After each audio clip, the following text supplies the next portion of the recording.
Hi Madhunika ma'am, எப்படி இருக்கீங்க? நல்லா இருக்கேன். ஸோ இன்னைக்கு கருப்பு மூவியோட ஒரு செலிப்ரேஷன்ல கலந்துருக்கீங்க. ஸோ இந்த மூவில நடிச்ச எக்ஸ்பீரியன்ஸ் வந்து எப்படி இருக்கு உங்களுக்கு?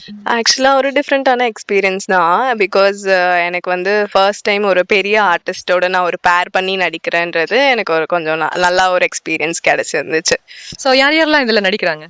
இதுல மன்சூர் அலிகான் சார், தினேஷ் சார் நடிச்சிருக்காங்க. என்னோட காம்பினேஷன்ஸ்ல அவங்க வரல. பட் எனக்கும் தினேஷ் சாருக்கும் தான் காம்பினேஷன்ஸ் இருந்துச்சு. நான் அவங்க பேரா பண்ணியிருக்கேன் இதுல.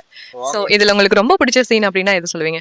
நிறைய சீன்ஸ் இருக்கு. என்னோட போர்ஷன்ஸ் கம்மி தான். பட் இன்டென்ஸான ஒரு சீன்ஸ் எல்லாமே ஒரு ஒரு அவங்கள லவ் பண்ற மாதிரி ஒரு மாமா பொண்ணு கேரக்டர். ஸோ யா, ஸோ உங்க மூவி வந்து பொங்கலுக்கு அப்புறமா ரிலீஸ் ஆகுது. அதை பத்தி என்ன நினைக்கிறீங்க?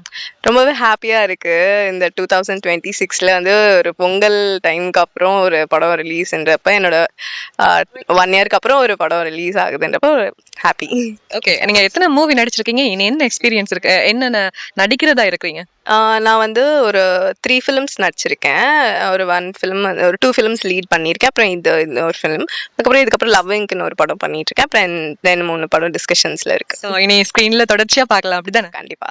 ஸோ பொங்கல் விஷயம் சொல்லிடலாமா? பாப்புலர் ஹெச்டி கனடா சேனலுக்கு பொங்கல் இனியல் நல்வாழ்த்துக்கள். Thank you ma'am, thank you.